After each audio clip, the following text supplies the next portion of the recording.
최근에 미국 국방부가 알리바바나 바이두, BYD 같은 중국 기술 기업들을 군사와 관련된 기업일 가능성이 있는 리스트에 올릴 수 있다는 보도가 나왔어요.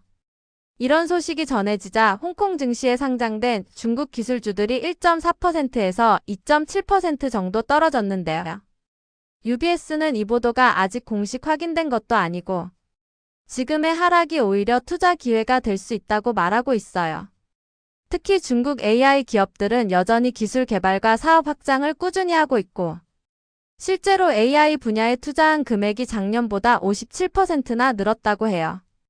그래서 UBS는 중국 기술 섹터의 기본 체력은 여전히 튼튼하다고 평가하고 있어요. 왜 이런 뉴스가 중요한지 같이 한번 볼까요? 요즘 중국 기술 기업들은 AI나 반도체, 인터넷 서비스 같은 분야에서 빠르게 성장하면서 세계적으로 영향력을 넓히고 있어요. 그런데 미국을 비롯한 서방 국가들은 이런 기술들이 군사적으로 활용될 가능성을 우려하고 있어서 중국 기업들을 경계하고 있어요. 그래서 군사와 연관됐을 수도 있다는 이유로 특정 기업들을 제재나 투자 제한 대상에 포함하려는 움직임이 나오는 거고요. 이런 제재가 실제로 시행된다면 기업 이미지가 나빠지는 것을 넘어 투자 접근이 제한되거나 자금 조달이 어려워지는 시기의 현실적인 리스크가 발생할 수 있어서 시장이 민감하게 반응할 수밖에 없어요. 그렇지만 기술 기업의 가치는 단기 뉴스보다 기업의 성장성이나 실제 기술력이 더 중요하기 때문에 이번 기사에서는 그런 기초 체력을 중심으로 판단하자고 강조하고 있어요. 여기서 초보자분들이 궁금해할 만한 질문도 살펴볼게요. 먼저 리스트에 오른다는 게 무조건 나쁘냐고 하면 꼭 그렇진 않아요.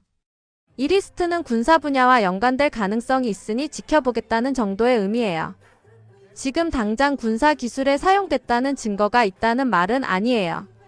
그리고 AI 투자가 늘었다는 게 어떤 의미인가 하면 기업들이 앞으로 개발하려는 기술을 위해 서버를 사거나 연구원을 늘리고 데이터 센터를 짓는 데 돈을 적극적으로 쓰고 있다는 뜻이에요. 이런 투자 활동이 많을수록 미래 성장 가능성이 더 크다고 보는 거죠. 그럼 지금이 사야 할 기회인지 궁금할 수 있는데 UBS는 지금의 조정이 기회가 될 수 있다고 봐요. 하지만 지정학적 리스크나 정책 리스크는 언제든 변할 수 있어서 투자 판단을 신중하게 해야 한다는 점도 잊으면 안 돼요.